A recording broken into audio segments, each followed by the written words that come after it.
É perceptível que a inflação está te matando. Talvez por isso acabou saindo na mídia tanta fala da Miriam, vou comentar sobre isso, como essa tabela.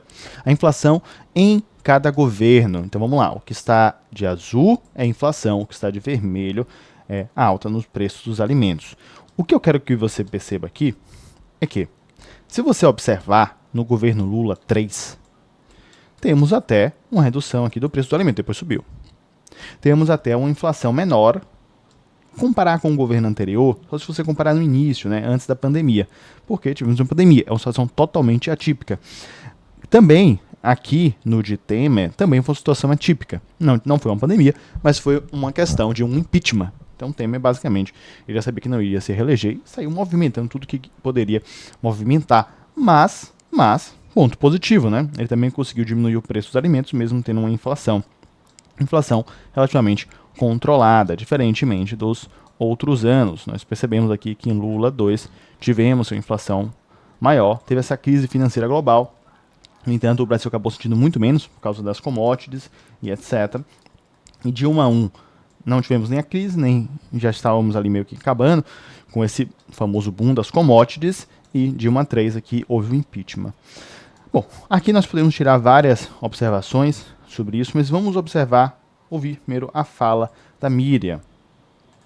Faz compra. A gente faz compra. E a sensação que a gente tem, e a sensação que as pessoas têm, conversando com as pessoas na rua, é que, poxa, que notícia é essa? Que a inflação desacelera, mas eu vou com R$100 no supermercado, não consigo comprar quase nada, os preços estão super altos. E aí você fala assim, compra menos do que eu comprei. Isso, exato. Olha, essa é uma coisa importante na economia, é que os números nem sempre coincidem com a sensação. Às vezes você tem a sensação de preço alto, sensação de carestia, mesmo quando os índices estão mostrando queda. Se você foi ao supermercado recentemente, viu que batata caiu, tomate caiu. A Miriam aqui, depois, ela acaba chamando a atenção que uma parte dessa sensação, ela acaba colocando na conta, por exemplo, das dívidas que você acaba tendo e representa bastante. E o brasileiro de fato, o brasileiro é muito ruim, ele acaba tendo muita dívida. Porém, vamos lá, algumas pessoas acabaram criticando a Miriam por essa fala dela, principalmente quando ela utiliza o termo sensação. Estão falando, ela está querendo passar pano pro governo Lula? Vamos olhar. Eu quero que você primeiro deixe nos comentários se você acredita que de fato existe um preço muito alto em todos os itens, ou é somente uma sensação, é uma impressão nossa. Quero que você deixe nos comentários esse ponto. E eu tenho, só para não me esquecer, você já sabe, meu nome é Osmar Tanajura. Não esqueça de curtir aqui o vídeo e se inscrever no canal, somente se o vídeo já te agregou em algum ponto até agora, ou se você já viu algum vídeo aqui do canal, contando com qual vídeo esse. Exatamente. Bom, caso ainda não tem problema. Olha para mim. Perceba o seguinte. A fala dela, você pode interpretar tanto, ela está utilizando um termo para ser mais acessível, para que as pessoas compreendam de uma forma geral, ou você pode falar, não é uma sensação per si, em si, é de fato uma inflação muito alta. O que as pessoas não entendem muito bem sobre inflação é que se tem uma inflação de 10%, é a perda do poder do dinheiro. E é muito difícil você ter uma deflação que acabe compensando. Ao longo da história, desde 1994, 1 de julho de 1994, que existiu ali a implementação do Plano Real, o Real nasceu, nesse momento o Real já perdeu quase que 90% do seu poder de compra. Então, ele está custando R$100, se não me engano, está custando hoje em dia R$900, alguma coisa nesse sentido. É uma situação deplorável.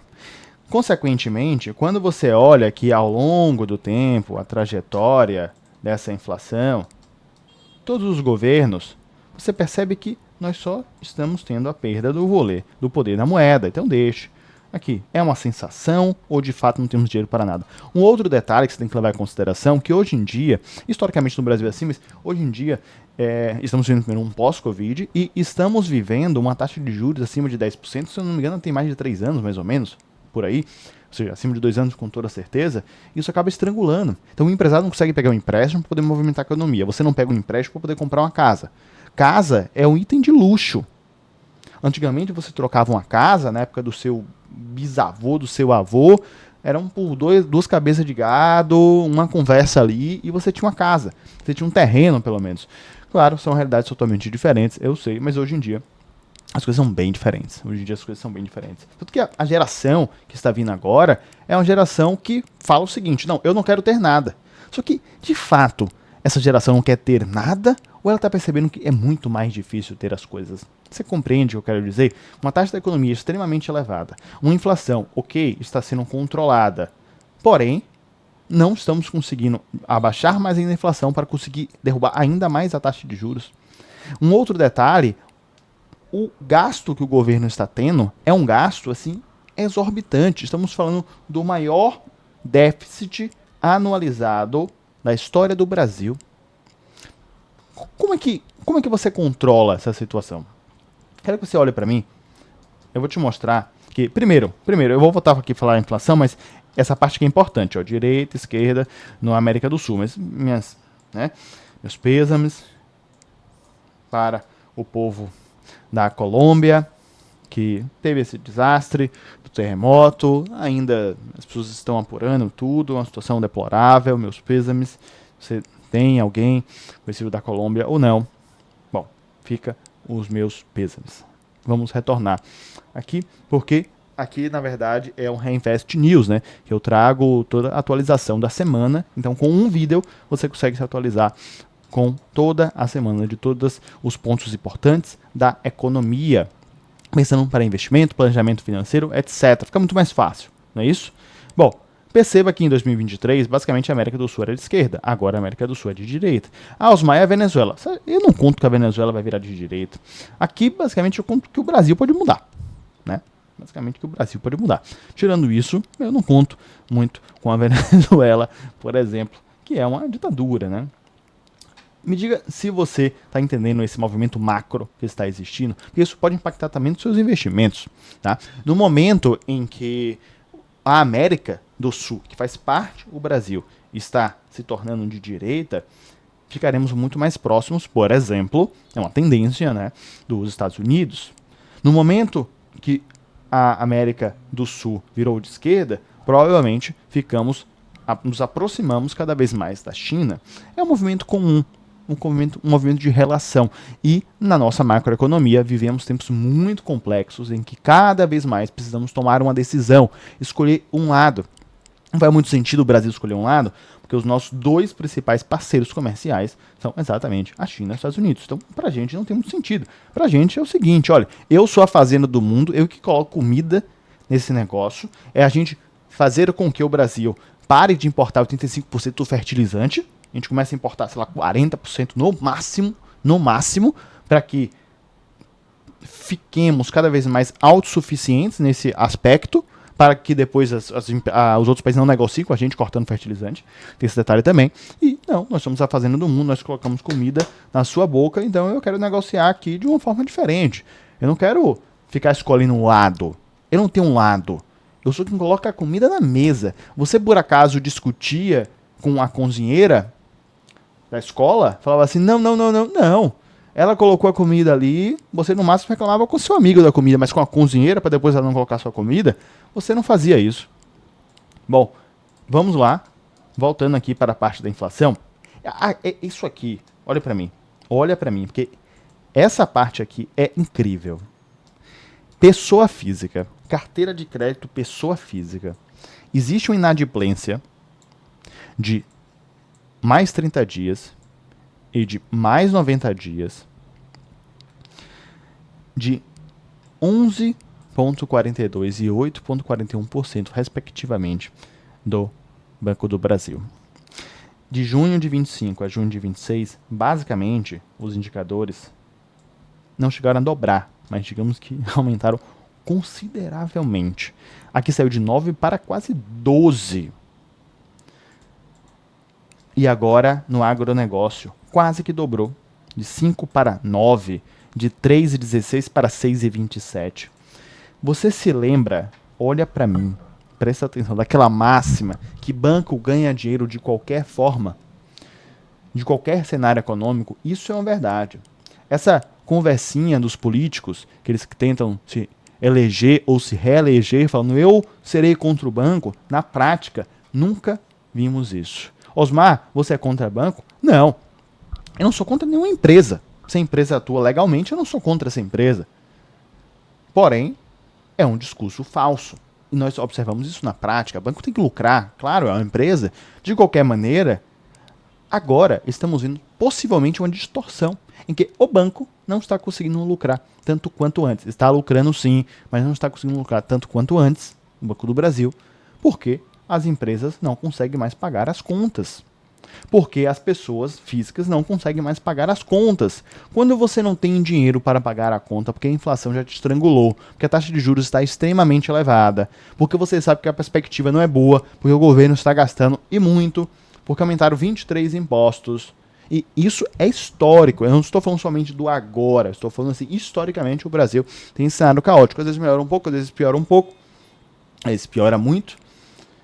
Nesse momento, você tem que parar para pensar. Quando você está endividado, você paga qual conta? A escola do seu filho ou cartão de crédito? Você paga a luz de sua casa ou cartão de crédito? Você paga a água da sua casa ou cartão de crédito? Você entende o que eu quero dizer? Você compra um presente para o seu amigo ou cartão de crédito? Aqui talvez seja a única exceção que você compra, você paga um cartão, né? Você fala, poxa amigo, eu tenho que pagar o meu cartão. Mas tirando essa exceção, você acaba não pagando um cartão de crédito e o banco acaba sofrendo por isso. Eu ainda vou comentar em relação a isso do Banco do Brasil, porque o mercado acabou caindo bastante. No dia acabou caindo, não sei a notícia, uns 3%, não sei quanto foi o fechamento. De qualquer maneira, você percebe que nos últimos 6 meses ele acabou caindo 30%. 30% é significativo. Eu ainda vou comentar sobre isso aqui, que é importante, tá? Só que tem empresas que acabam indo muito bem, obrigado.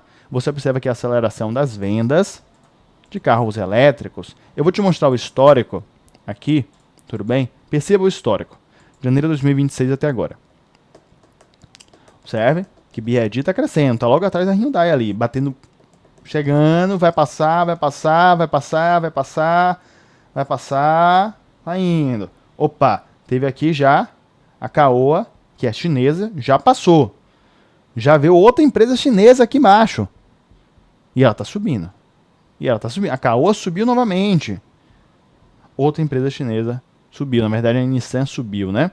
Outra empresa chinesa, a Almoda, que eu conheço pessoas que já compraram. Mas não necessariamente isso aqui irá continuar. Depende do quê? Depende exatamente dessa taxa aqui, ó. Esse imposto de importação, aliás, que acabamos com a isenção. Saímos de 0% em 2023 e chegamos agora em 35%. Obviamente as empresas elas já se adaptaram, porque isso pode fazer com que o carro elétrico seja mais caro para você. Mas as empresas já tentaram manobrar isso. Primeiro, tecnologia mais avançada faz com que o preço acabe diminuindo. Deixa até aqui nos comentários se você acha que o Brasil foi inundado por BYDs da vida. Eu conheço pessoas que compraram um carro do Almoda agora, mesmo tendo acabado de chegar no Brasil.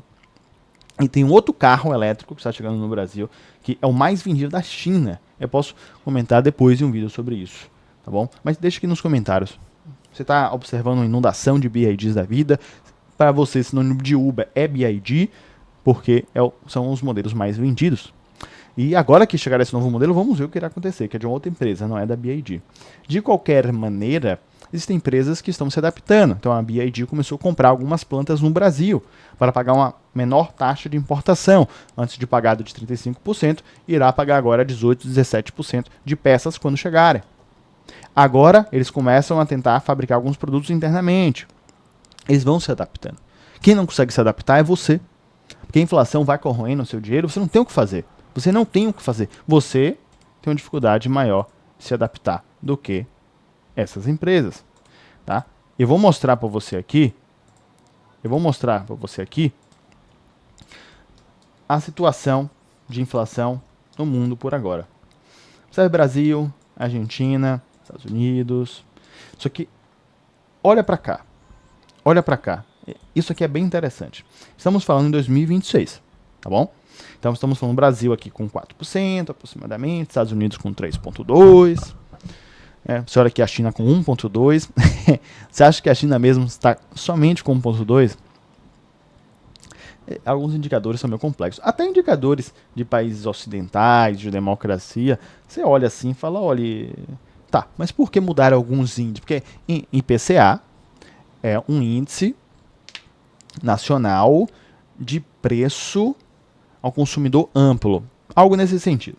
De qualquer maneira, existe um book aqui de 1 a 40 salários. É uma discrepância muito grande. E às vezes alguns itens saem, outros itens podem entrar. Consequentemente, algumas pessoas dizem que não é tão simples assim o IPCA. Você não deve considerar sempre acima do valor que está ali de fato. Mas aí é um assunto um pouco mais técnico, depois eu posso te explicar um pouco mais. Mas o que eu quero que você olhe é o seguinte. Observe Canadá 2.5. Perceba que, vamos ver 25 mais, será que ele muda? Não, né? Perceba que, olhe só para o Brasil. Aqui, ó, Brasil 4%. Vamos ver se o Brasil irá mudar de cor ao longo do tempo. Então, 2025, 2024, 2023, não muda de cor, 2022, 2021, 2020, 2019, pré-Covid, Brasil ainda 3,7% de inflação. 2018, Brasil ainda 3,7%. O mundo inteiro verde. O mundo que tem mais dinheiro verde. Ah, gente, a Argentina estava um caos. 2017, o Brasil 3,4%. O Brasil ainda com inflação. 2016, novamente o Brasil. 2015, Brasil ainda com inflação alta. 2013, alto ou moderado, né? 6,6%. Brasil, 2019, 2007, Brasil sempre está com a inflação elevada. O Brasil sempre está com a inflação elevada. Ou seja, o seu poder de compra sempre está caindo. Ele não volta o seu poder de compra. Pelo contrário, cada vez mais diminui. E é por isso que você não tem somente uma sensação que os produtos ficaram mais caros. A grande verdade é que o seu dinheiro acaba valendo menos com o tempo. Porque não temos deflação no Brasil, só temos inflação. O próprio Banco Central traz uma meta do seu poder se desvalorizar nesse ano, que é a meta do Banco Central frente à inflação. Que é verdade que o nosso real acaba perdendo valor ao longo do tempo. E por que isso acontece? Eu vou te mostrar também, não se preocupe. E aqui é essa meta que eu comentei do Banco Central. Então tem a meta de 3, aí tem essa taxa de intervalo de 1,5 a 4,5.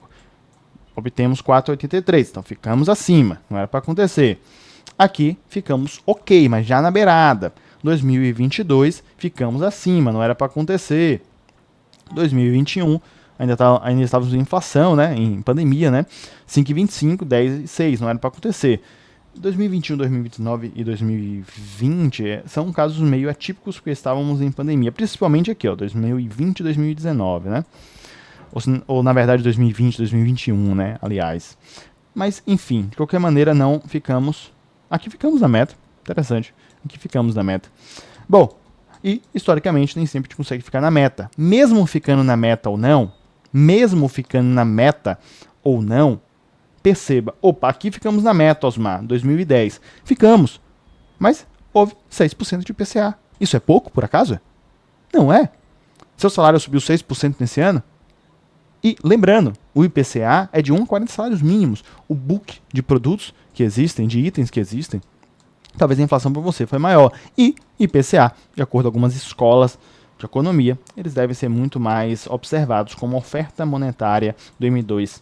Consequentemente, se não me engano, a partir de 2019, acho que quase que 40% ou 50%, tenho que olhar esse dado com um pouco mais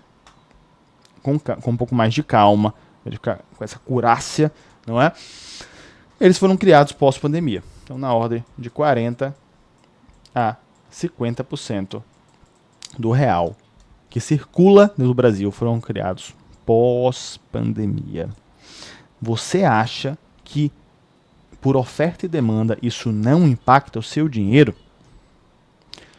Existe R$100 na economia. Agora existe R$500 na economia. Se existe mais dinheiro, esse dinheiro perde valor. É o mesmo raciocínio se você vai comprar, por exemplo, você tem um caderno numa livraria. Só existe um caderno na cidade. Só tem um caderno em uma cidade. Aí eu vou vender esse caderno, uma pessoa fala assim, não, eu compro. Aí eu falo, não, mas eu também quero. Outro eu também quero. Você lembra do álcool na pandemia? Oferta e demanda. O álcool saiu de 2, 3, 4, R$1, quem sabe, para R$30. R$30. Por quê? Porque de um instante para o outro, o álcool teve muita demanda. Sim, também os custos aumentaram para a produção, logística e incerteza, mas também tem a questão da oferta e demanda que você tem que levar em consideração. Bom, então oferta e demanda também serve para o dinheiro. Aí você percebe o Brasil só perdendo, né? Nos últimos 9 pregões, nós perdemos. Itaú foi quem mais perdeu. Só que olha que interessante, o Itaú perdeu bastante, Bradesco. Aqui Brasil, acho que é o Banco do Brasil, BTG Pactual, empresas do setor bancário, BB Seguridade, que tem, querendo ou não, vínculo com o Banco do Brasil. E aí você fala, pô, Osmar, mas aqui é Bolsa de Valores, o estrangeiro tirou capital. Por que o estrangeiro tirou capital do Brasil? Alguma incerteza ele está percebendo. Normalmente, ano de eleição, é assim que funciona. Porém, recuperação judicial. Pedidos batem recorde. Chegamos em 6.300 números de empresas em recuperação judicial no Brasil. Alta de 6,2% de um semestre para o outro. Você tem que entender que quando uma empresa entra em recuperação judicial, não é porque ela quer, não. É porque ela não aguenta mais. E no momento que a empresa entra em recuperação judicial, ela não consegue honrar com alguns custos. Não somente o custo do imposto. O imposto, se você não sabe, é a última coisa que a pessoa vai pagar. O empresário pensa o seguinte, eu vou deixar esse imposto para lá, depois eu tento resolver isso. Mas ele tem que pagar logo o funcionário. Ah, ele atrasou 3 meses, mas ele foi pagar ali o VR, foi pagar alguma coisa que estava devendo. Nesse momento que ele pagou, o funcionário está irritado com ele, com razão, e aí, nesse momento o funcionário até bota a empresa na justiça. E no final, o empresário tem uma dívida tributária, ele pegou emprestado para poder honrar o compromisso que ele tinha, ele entrou em um RJ e ainda vai ter um processo trabalhista na cara. É muito complicado ser empresário no Brasil. É muito complicado ser empresário no Brasil. Deixa até aqui nos comentários se você conhece alguém que já sofreu algo nesse sentido. E quando você olha aqui para o resumo da semana, que é o Reinvest News, você percebe que o dólar saiu de 5,8, se não me engano, para 5,21. É bastante. O S&P 500 e Nasdaq, basicamente a mesma coisa. Observe o Ibovespa, 5%. Isso aqui é muito, viu? Isso aqui é muito. Bitcoin e Ethereum subindo, principalmente Ethereum, Nvidia segurando aqui depois de uma notícia de infraestrutura. Posso comentar depois sobre isso. Quando você olha empresas que estão vinculadas a inteligência artificial, Apple, Amazon, Alphabet, Microsoft, caindo. Elas estão caindo. E já quando você percebe aqui tanto o ouro como o prata segurando, e essas empresas, algumas pessoas estão dizendo que talvez estamos entrando em uma bolha da inteligência artificial. Eu já fiz vídeo aqui do canal falando sobre a questão do Japão e da Coreia do Sul, porque tal questão impacta todo o cenário macroeconômico. Osmar, Japão, por incrível que pareça,